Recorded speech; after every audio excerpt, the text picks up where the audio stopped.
course, following a true religion anymore because of what the Quran says about tahrif, about the alteration of the scriptures. As regards abrogation, the best answer to this, I think, again comes from Ibn Arabi, who says that the abrogation of Islam, the abrogation that Islam enacts vis-a-vis the other religions, is akin to the rising of the sun, absorbing within itself the light of the stars. He says the lights of the stars are still muhaqqaq, they're still realized, they're contained within the light of the sun.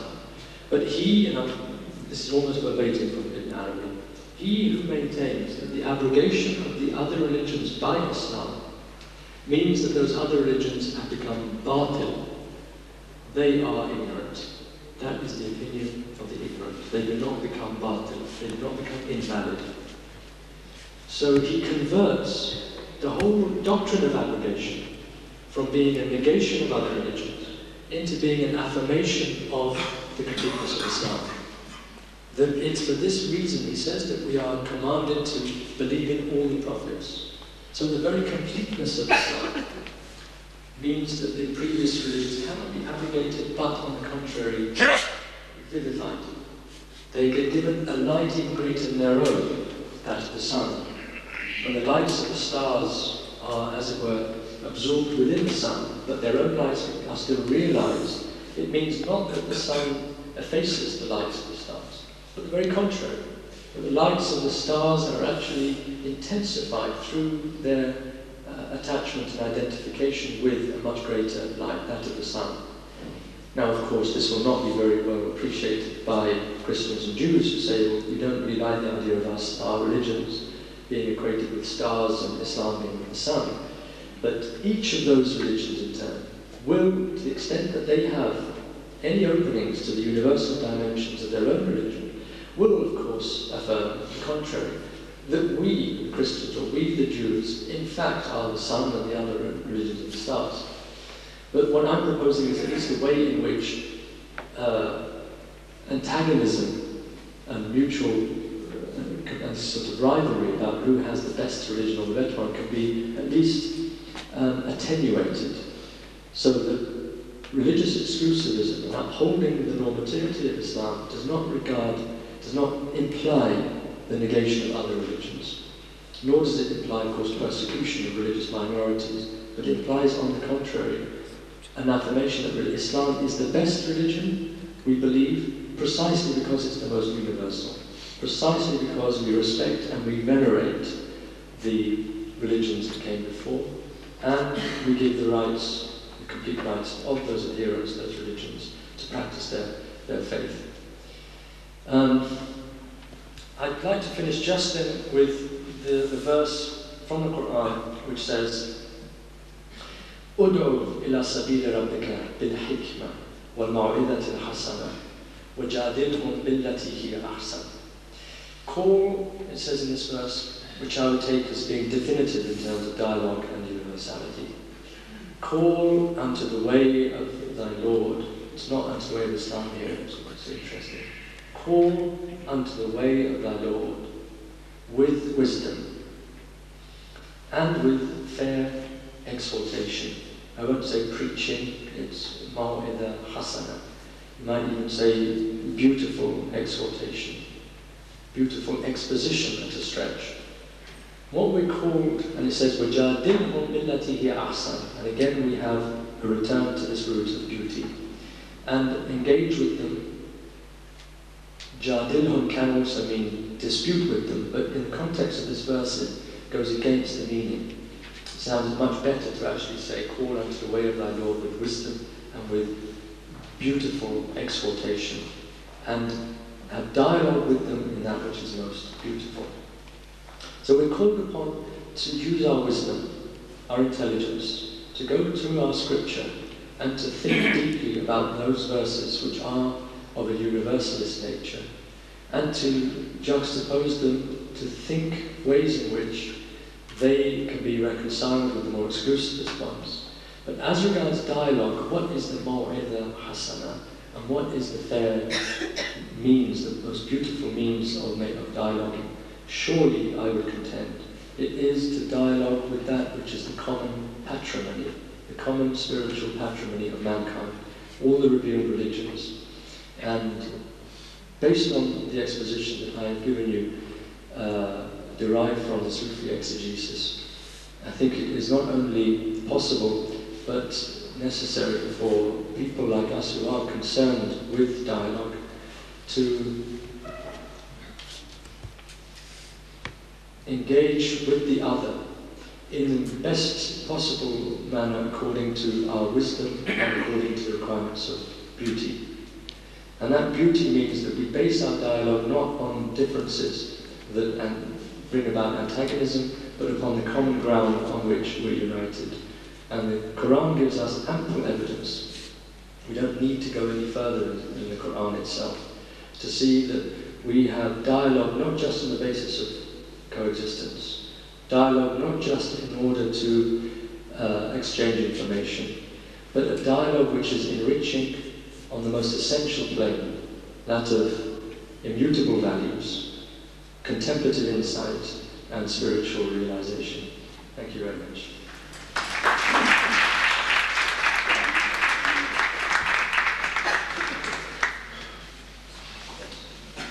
I'll be very happy to take your questions. Excuse me. Is it your contention that belief in the last prophet is not essential for salvation, whatever that means?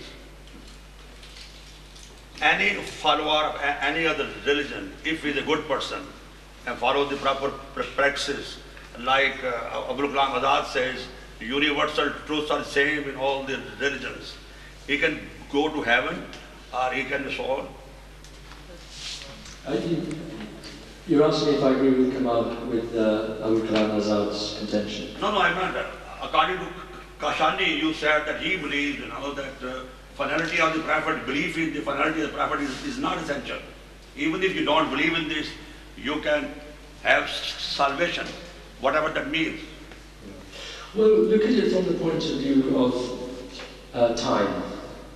Do you contend that for those people who were born before the birth of the prophet, that for them salvation would be separate thing? There's a completely separate thing. So therefore, advent of Holy Prophet. Therefore, we go to the second proposition, which is that something in time changes. If that something in time changes, can it be put forward as being an essential element of the absolute religion? No. Quite frankly. That anything that is relative, by virtue of being attached to time, cannot, by that very token, be put forward as an element of absolute necessity for salvation. Simple as that. That the deen of Islam puts itself forward as a return to the eternal religion of the fitrah.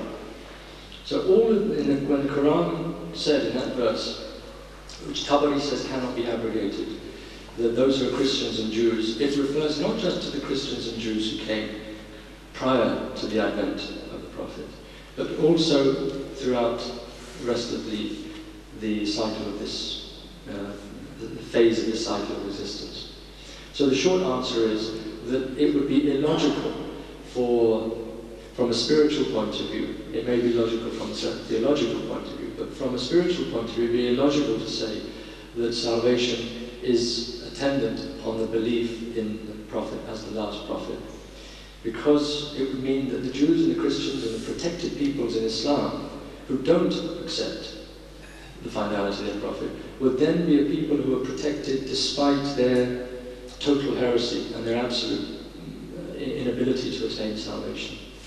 So in a nutshell, yes, that's what I think is the strong implication. But it does go hand in hand with, and this is the reason why Kashani and Ibn Arabi and Rumi, why they're not rejected out of hand, even by exoteric authorities. If it was simply a question of putting forward a universalist conception, which says everyone will be saved, whatever they believe in, and it doesn't particularly matter what religion you're following, they wouldn't be taken seriously. But all of them, without exception, maintain that the call to Islam is to be maintained. They all say, consider Islam as the religion for yourself. It is the best religion. It is the most complete religion.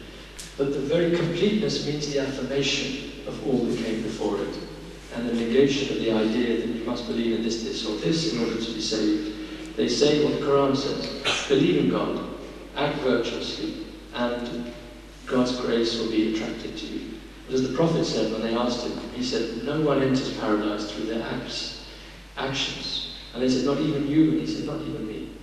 Meaning that it's the mercy of God that is the predominant note the Sufis in fact refer to. Faith and sincerity, action are all related to the individual. But that which actually makes possible salvation is the mercy of God. So, and this is maybe an element I should have stressed more in my paper, that part of the last prophet's mission is to be a rahmah lil alameen. He is sent as a mercy for all nations, for all the universes, al-alameen. And that there is no thing that is not included within the divine mercy. Rahmati wasi'at kulla shay. This encompasses all things. Therefore, conceptual beliefs, differences in conceptual beliefs, do not pertain to the essence of salvation. And the most vivid example of this is when the Prophet in his own mosque had the Christians of Najran coming to make a dialogue. They asked to perform their liturgy outside of Medina, and he said you could do it right here in this mosque. Right in his mosque there was a liturgy in which God was being invoked as Christ, the Son of God, the Trinity. All of the Byzantine rites were being performed there, in his own church, in his own mosque. So this idea, and this is also important, that today people think it's horrific, the idea, even of mentioning the Trinity in a masjid. But we're talking about the Prophet's mosque, where they actually perform the liturgy based on the Trinity. And that sacred space, the haram, in fact shows us to what degree Islam has become a stranger, as the Prophet said it would be. Islam began as a stranger and it will be a stranger again. Now we're a stranger, but now what does the haram mean? It means a place which is only for us and we exclude all other believers. In his most sacred spot, he allowed the Trinity to be enacted ritually. Therefore, the sacred can be understood as that which transcends not just dogmatic differences, but ritualistic practices, ritual even. And it goes to a deeper thing, which is that the dogmas may be different, and they disputed about the nature of Christ. Was he divine or not? There's no question that the Prophet, he disputed with them. But by allowing them to pray in his mosque, he's giving them a sign, a very clear sign to all of those of us who are receptive, that despite differing with the Christians over this dogma, which the Quran of course denounces in so many different verses, despite that, the ritual practice of the religion, based on an apparently erroneous dogma, actually enables the sincerity of the faith of the individual to transcend the concepts, and not just conceptual error, but concepts as such. The sacred is that which transcends and therefore encompasses all of that which has an affinity with it. So, in a nutshell, yes, I think that the answer would be that one would not for Sufis and not for misreading. Iqbal, Allah Rahmat, is supposed to be Share Islam and Share Quran. He says, "Ba Mustafa barsan khwesh, di hama ho. Agar ba'u na rasidi, tamam boo le bhi hast." How would you explain this? His contention, you know. I'll explain it. Of course, with all due deference to Mr. Sayyid Omar, I'll give my own reply and then I'll ask him to say something. My explanation is this. When he refers to Mustafa, and this is it, Iqbal is being esoteric and not exoteric. By referring to Mustafa, he's referring to the Nur Muhammadiyya. He's referring to the reality that the Prophet himself said that Kuntu Nabiyyan wa kana Adam bayna ma'i wa tin. I was a prophet when Adam was between clay and water. The reality of Mustafa, the reality of the Prophet, is not circumscribed by the corporeal manifestation of Muhammad ibn Abdullah in 7th century Arabia. The reality of that Mustafa is the reality of the Logos, of the Nur or the Haqiqa Muhammadiyya, which comprises all of the prophets. Therefore, when Jesus Christ said that no one cometh to the Father but by me, he's expressing exactly the same sentiment as what Iqbal, if this is not going too far in attributing to Iqbal an esoteric interpretation, but that's certainly how I would take it, that an understanding of the universality of your prophet does not diminish your love for the particularity of the person. It bestows, I can quote a very nice thing from Richard Chuan in regard to the Christian tradition. He said, the Christ that is before Abraham was. In other words, exactly the same idea we have of our prophet, that he was a prophet while Adam hadn't even been made. So the conception in Christianity of the Christ who is eternally real, before Abraham was in time, does not diminish one's participation in the treasures of the historical redemption. On the contrary, it bestows upon those treasures, this universal view of Christ, bestows on the treasures of the historical redemption a compass that touches the roots of existence. And we can apply that saying to Islam, that a belief in the universality and primordiality of the Prophet, far from diminishing our adherence to him as a man, bestows on the contrary our adherence to him as a human being, a compass, in Arabic, a wus'a, a scope, which touches the roots of existence. So that's how I would interpret that, but I would prefer now probably take a rest. Yes. There are 4 key points. One is Kashani's immutability of religion, of deen. Second is the change is one of the greatest law of God.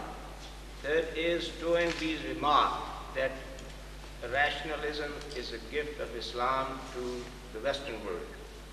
And fourth is Asharism as a stage in Islam where predeterminism is overemphasized. And reason is also considered to be coming within the influence of predeterminism. In the light of these 4 points, please comment on your emphasis on the immutability of religion. Well, all 4 points, in fact, relate to the domain within which Kashani and the Sufis would affirm relativity. I tried to make it clear in this presentation that which changes, whether it's in the realm of beliefs or practices, or in theology, in terms of Asharite, predeterminism, and so on, all of that is subject to the mutability of relativity. And it cannot impinge upon the domain of immutability. What is immutable is the knowledge within us that's based on a consciousness breathed into us by God. It's a divinely inspired consciousness that allows us to make contact with the universal. Change is on the surface of reality, on the surface of appearances, according to the Sufi perspective. And the only change that is real is the change that initiates a movement towards Allah Ta'ala. So whether it's predeterminism or rationalism, and I don't want to get into the question of rationalism being a gift of Islam to the West, because that's fraught with difficulties. But because rationalism, I don't think is something that Muslims should be particularly proud of. And I don't think rationalism ever existed in Islam, for that matter. Reason always existed and was honored as an expression of the aql. But to quote Rumi again, there is the aql juz'i and the aql kulli. Rationalism is an ideology based on the particular aql juz'i, the partial intellect, the reason, ratiocination. But the universal intellect, which gives life to the particular intellect, has more or less been exorcised from the tradition of thought and consciousness in the West. So rationalism as an ideology which claims that the truths of ultimate reality can all be arrived at through reason and reason alone is one that negates inspiration and revelation, not to mention intellection in the original sense of the term. So I don't think Muslims really should project the idea of them having bestowed or given a gift of rationalism to the West. I would like to emphasize that the early phases of Islam Islamic thought, the Mu'tazilaism, it should be remembered in correlation with rationalism. It is Asharism, which is subsequently came and established itself. Yeah, I mean, even the Mu'tazilites, people say that the Mu'tazilites were the first rationalists of Islam. You read all these books on Islamic theology, and you come across this repeatedly, but it's a very, very sloppy piece of anachronism to read back into the early part of Islam, all of the conditions and concomitants of rationalism today, to say that the Mu'tazilites were rationalists and the Ash'arites were predeterminists, and with the Ahl Hadith and so on, focused on the revelation. It's not true, quite simply. The Mu'tazilites were those who, in contrast to the Ahl Hadith and in contrast to the Ash'arites who came later, emphasized that the data of revelation, the data of the Quran, were to be interpreted using one's reason. And they insisted on this more than, let's say, basing oneself on inspiration, on the Sufi kind of practices, and much in opposition, let's say, to the idea that we have to just take the data of revelation, the seating of God, the famous istiwa al-arsh, the famous incident that Ibn Hanbal was so emphatic upon. This one's taken absolutely literally, that God sits on his throne. He is seated up there. The Mu'tazilites were simply people who said, look, let's take this datum of revelation and interpret it. And they may have gone too far in interpreting it in a rationalistic way, but they were not rationalists, because they were applying reason to the data of revelation and accepting totally the veracity and validity epistemologically of revelation, which is not what rationalism is all about today, in the last 200 years. Rationalism is a complete negation of revelation. It may insinuate itself in the forms of religion and poison them from within, but insofar as the Mu'tazilites accepted the validity of revelation as an epistemological tool for them, they can't be called rationalists. And neither can the Ash'arites simply be dismissed as anti-rationalists, because the Ash'arites responded with an apparent negation of metaphorical and interpretive allusions and so on in the Quran by saying everything must be taken literally. But that literal taking of the Quran, in fact, provided a framework for the most extraordinary development also of Sufi inspiration. Some of the greatest scholars have now begun to realize this, that some of the most interesting work being done on Asharite theology is showing, in fact, that Asharite theology, in its apparent negation of rational modes of analysis, in fact opens out onto precisely the kind of combination between the aql and the dhawq that I spoke of earlier, the taste, the mystical taste, that Sufis made so much of in their elaborations. And in particular, one can refer to the richest vein of ma'rifah in North Africa, among the Shadiliya tariqa, the Kitab al-Hikam, written by Sayyid Ibn Attar al-Iskandari, Imam al-Shadili. They all accepted, and all of the great sheikhs of Sufism accepted the basic tenets of Asharite theology, and within them transformed them into spiritually inspiring notions and principles that elicited the right sorts of reactions. And just to take one small example, the idea of atomism. And this is not just with Shadiliya, this even goes to Ibn Arabi, where the Ash'arites say that ma la yatajazza, the juz ma lam yatajazza, any further, the part of a thing that cannot be subdivided. In concordance with the tajdeed al-khalq, everything is actually created by God in each instance, has reached a tremendous peak of Sufi elaboration in Ibn Arabi.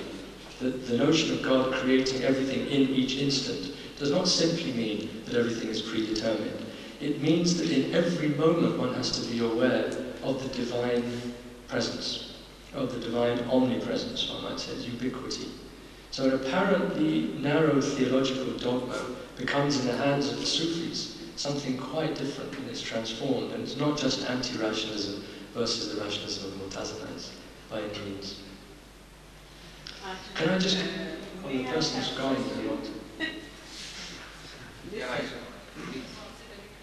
Oh yes. Okay, Dr. Atiyah. First of all, I must express my appreciation for the clarity of your presentation. And I have really missed the first part of your presentation, and I'm myself responsible for that because I came late. So I really don't know what you have said and what was your thesis in the first part of the presentation. But when I came, you were emphasizing the fact that Islam has a universalistic message. Indeed, this is the topic of your lecture, and you were trying to explain it. But somehow or other, this universality of Islam, which you have tried to depict through your intricate arguments and in-depth studies of Ibn al-Arabi and Kashani and other Muslim thinkers, it seems, I mean, somehow or other I got that impression, it may be wrong, but I got that impression that it is not so universalistic because number one, you related the universality of Islam to those religions which are monotheistic. They believe in Tawheed. Now, there are many other religions in the world who are great religions, and there are hundreds, thousands, millions, billions followers of those religions.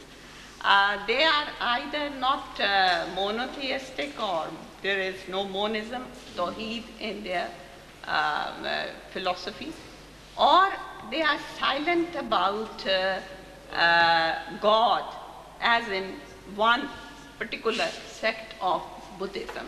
So what will be their position in the universalistic approach of Islam? And there is a second question from feminist point of view. You said that if Bible and Torah had not been the revealed books according to Islam, then perhaps in Islam the man would not have been allowed to marry a woman from Ahl Kitab. But what about a woman? Why can't she marry a Christian or a Jew? That goes outside the scope of my very limited competence, I'm afraid, to answer that last question. I think there are enough mullahs in this country not for me to try to pretend to be one. That was an example. The first question I would say. No, sure. I'll go back to the first question, which I think is the one that you really wanted me to answer. No, I think the second one is equally important.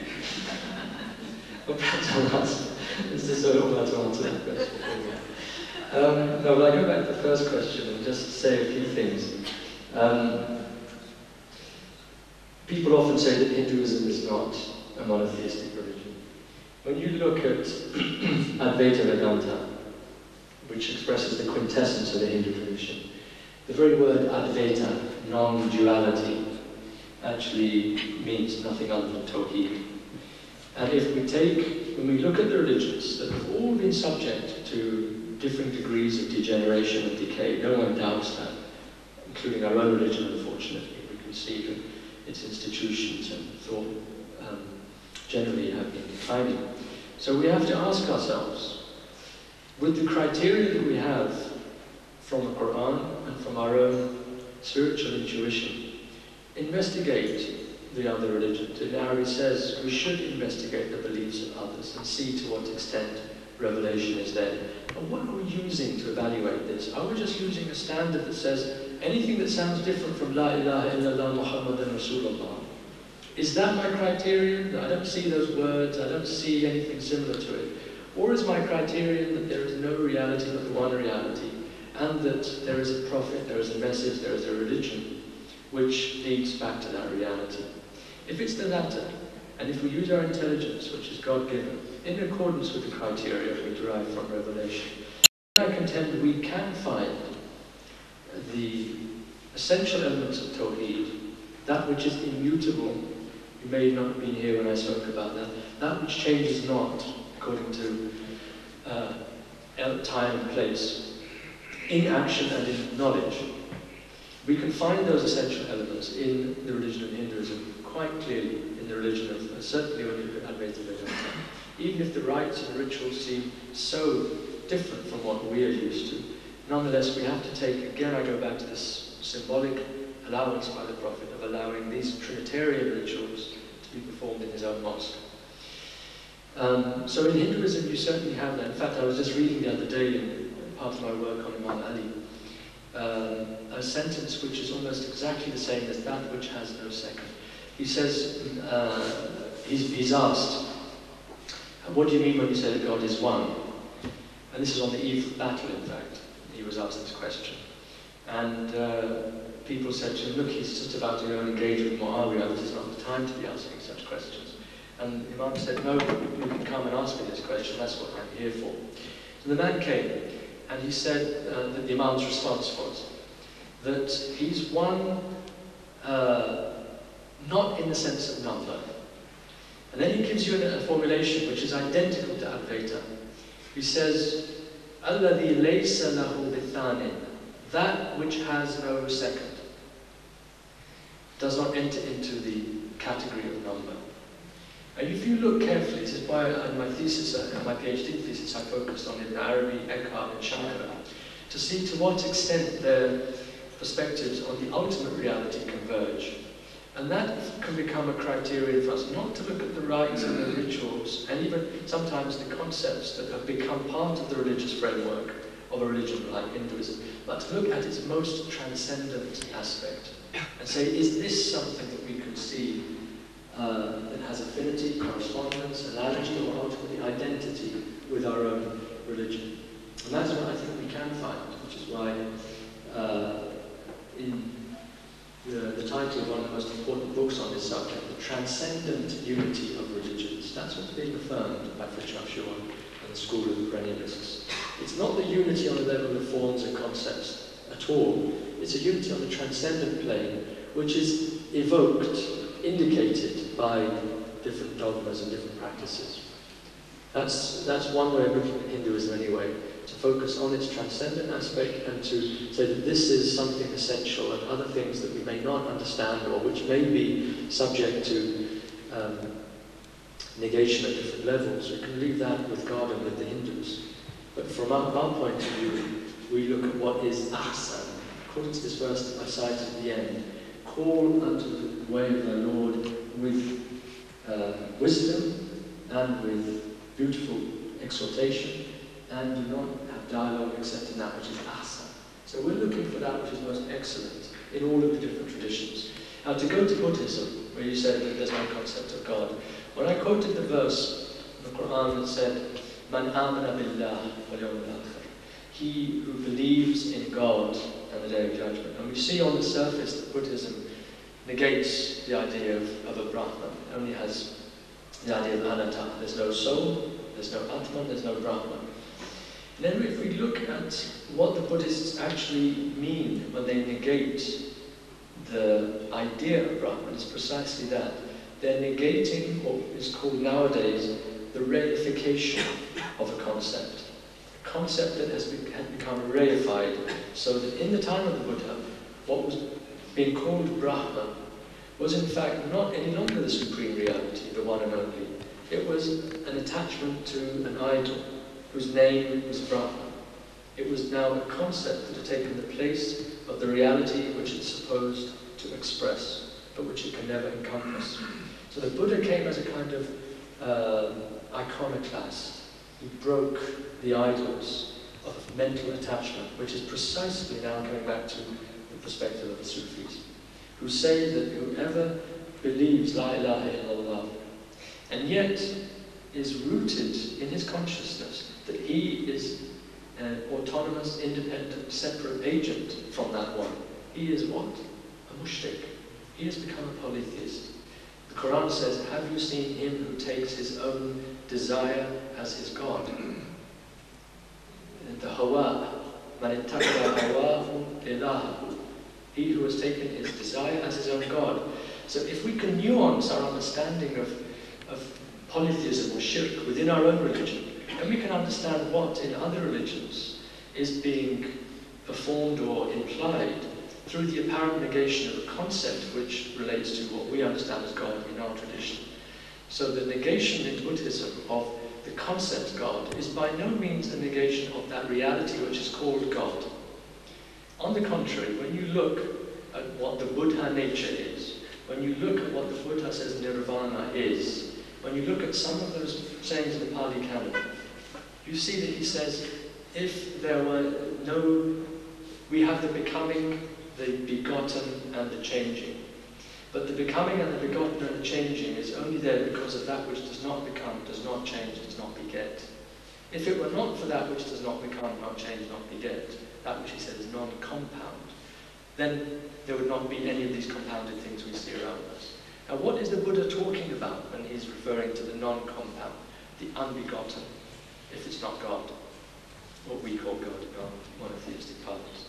Finally, if you look at the Indian traditions, the Red Indian traditions in America, you can see that there is the Deen al-Fitra, a form of it, an undeniable form before all this corruption came about through the white people in America. The religion they followed, you look at the doctrines of those who are steeped in their own tradition, and you see that what apparently was a kind of polytheism, of the worshipping of objects and stones and so on, those who knew their tradition knew exactly that these things were what I've been talking about here, madhar, madahir, locuses, places where the divine reality, which is absolutely hidden, manifests itself. And they're orienting themselves towards those things. Now people will say, that's in the Quran, and we negate it. What's in the Quran? The idea that we worship these gods only in order to get closer to Allah. And the Quran says this is not right. So does this not apply to the Indians and to polytheists and so on and so forth? Generally, I would say no. Because if the Quran is talking about the specific point of view of the Meccan polytheists, whose gods were objects named by themselves, in hiya illa asma'un sammaytumuha antum wa aba'akum ma nazzala min Allah min sultan. These are but names that you have named, you and your fathers before you. God has not revealed any authority for this. The implication is that God has revealed an authority for other forms of worship that may in fact be taqreeb, they may in fact allow for proximity, such as we find in the shamanisms of Siberian shamanism, in Shintoism in Japan, in the Red Indian traditions as well. But there may in fact be a legitimate form of orientation towards things that what have been revealed. Ibn Arabi says in one of his incidents, he had a waqi' where he entered into a pool of milk that came up to his chest. And he knew this was spiritual knowledge. And then a voice said to him, he who prostrates to other than God, seeking nearness, without the permission of God, will be wretched. But he who prostrates to other than God, on the basis of God's revelation, seeking nearness will be felicitous. So he says, this is the criterion. We all know the angels are told to prostrate before Adam, an act of apparent idolatry. People now prostrate to a human being, we call it idolatry in polytheism. But that is not polytheism. Why? Because God instructed. So this helps us to appreciate the possibility, not the necessity. I'm not saying that every single form of worship to every kind of idol is therefore to be allowed. It's the possibility that that particular form of orientation to the gods or the goddesses may be part of a divine revelation. Because we call gods and goddesses what in those revelations are called something else. The devas, better to call them angels rather than gods. They have an angelic function. Just as we, when we orient ourselves towards an object, a black stone, and we pray in the direction of the black stone, we don't say that we're performing an idolatrous worship. We're doing it because God told us to. And because God told us to, we know it's good for us. And this is how we can apply it as a universal criterion, as I say, not to say it necessarily is the case, but to allow us not to say this must be negated. Because look at it's a bit like Pascal's wager. If you bet, if you're making a wager and you say this is all shirk and this is haram and this is an aspect of ilhad and so on, and if you're wrong, think what happens to you and what it does to your state, how narrow your state of mind becomes, and your crispation, how deprived you become of the barakah. This is Ibn Arabi's point of view as well.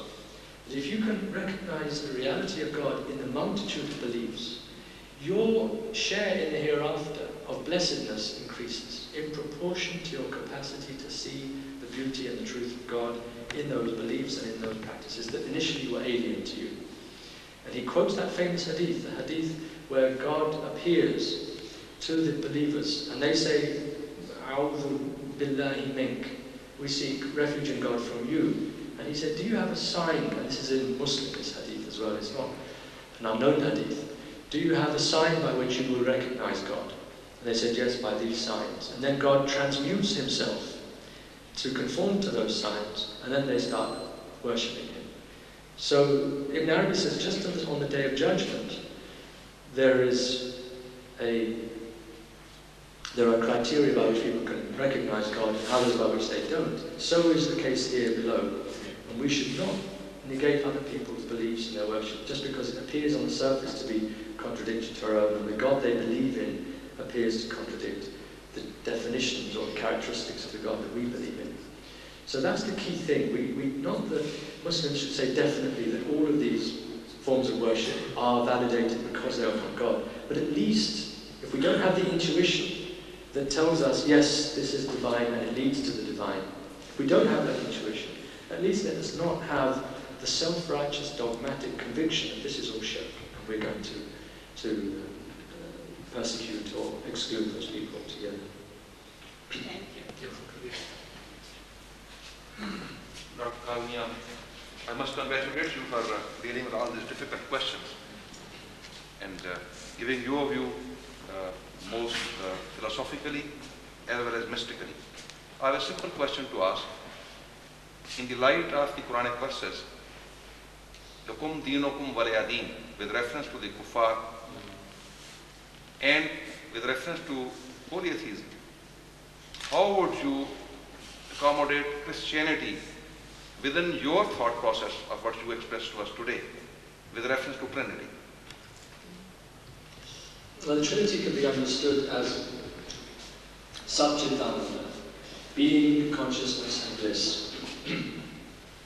The only Trinity that the Quran actually negates is a Trinity which is itself negated by the Christian tradition. The Trinity of God the Father, Mary the Mother, and Jesus the Son. That's the only Trinity that is described in the Quran. So we can, of course, agree with that totally, in agreeing also with the Christian dogmatic definitions themselves. But that is not the Trinity they believe in. The Trinity that I feel that I can identify with most easily is the Trinity established by Meister Eckhart in the Christian tradition. And that is that the Father, the Son, and the Holy Ghost, according to Eckhart, are all modes of self-expression of the essence. And he quite clearly says that the essence of God is one, absolutely one. And his manifestation is threefold. Then he adds this sentence, which is like a bridge connecting the Trinity to the Muslim idea of the divine names. He said, for one who can understand distinction without differentiation, it makes no difference whether we have 3 persons in the Trinity, 3 persons, or 100 persons.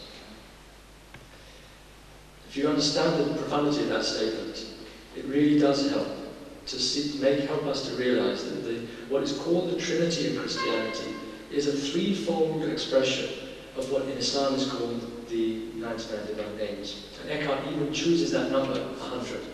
He says it makes no difference. If you can understand distinction without differentiation, meaning, from an Islamic point of view, we understand all of the divine names are distinct.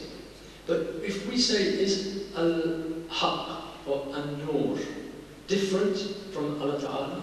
No. So these are divine names, they're distinct, they have distinct properties. So we can understand their distinction, but they're not different from Allah Ta'ala. What Eckhart is saying is the same in regard to the Trinity. These three aspects of the divine are distinct, but they are not different from the one reality.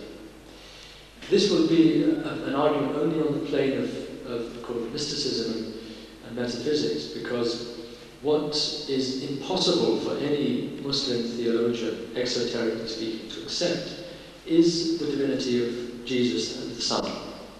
And we were discussing this last night with some friends, that in Christianity, God is regarded as having poured all of his divinity into his one and only Son. When the Quran negates the idea that God could have a son, it's negating exactly what the Council of Chalcedon negated also in its formulations of the meaning of sonship, negating the idea of a physical, procreative generation. That's what's negated by the Christian dogma. The sonship in question is affiliation. It's not corporeal procreation. And that's exactly what the Quran is negating in saying that God could not take a son. If you look at the opening of the Bible, of the book of St. John, it says, in the beginning was the Word, and the Word was with God, and the Word was God. Now that word, the logos, we can understand as the kalima, or the nur, or the haqiqa Muhammadiyah. Because when John goes on to say that he came into this world, the Son of God, I can't remember the words exactly, but this is more or less what he says, that in order, this is verbatim, in order that we may become, by grace, what he is by nature. In other words, that we all have an access to that which is called sonship, by virtue of the miracle of Christ's birth. It's not saying that God only manifested himself as Son, and that no one else has anything in this relationship. St. John's Gospel makes it absolutely clear that what Christ is by nature, the Son of God, let's say the most perfect manifestation of God, or a most perfect manifestation of God for Muslims. A most perfect, the Quran gives us so many verses to establish the uniqueness of the Christic phenomenon, that he alone is called Ruhullah, he alone is called Kalimatullah, he alone is the one who raises the dead to life, and so on and so forth. This is a unique manifestation of the divine reality in a human being with no human father. So if we understand by the notion of Christ as the Son of God, as Christ as this unique manifestation of God, that uniqueness which goes back to the kalima, to the universal logos, to which we all have access, to which we all can aspire through our actions and through the grace of God, then it takes the sting out of the dogmatic antagonism that exists between Muslims and Christians on this very point. I'm not sure I can actually speak for much longer. My voice is going a bit hoarse now. We are running almost out of time for one last question. Yes, please. This is just a very simple question. Yeah. I hope you won't mind answering that. I mean, how do you differentiate between a Mu'min and a Muslim? I mean, or do they share the same ground? Well, I just answered the Quran, if I may, that the Quran says that do not say that you believe, say that you have submitted to the Arab of the desert, because submission is as regards outward action, and Iman is as regards inward conviction. Thank you. I think we are running out of prayers.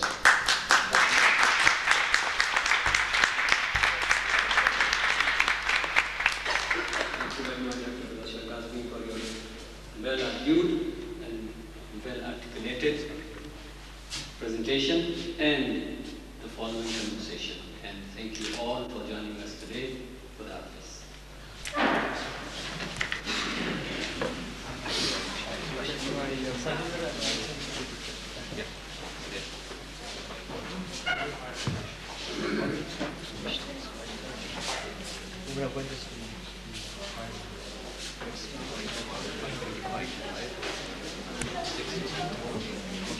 Sir एक second जी जी नहीं इधर बैठ के बैठ के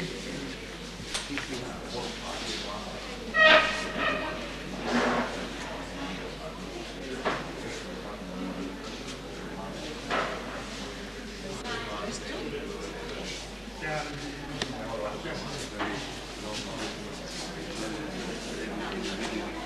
I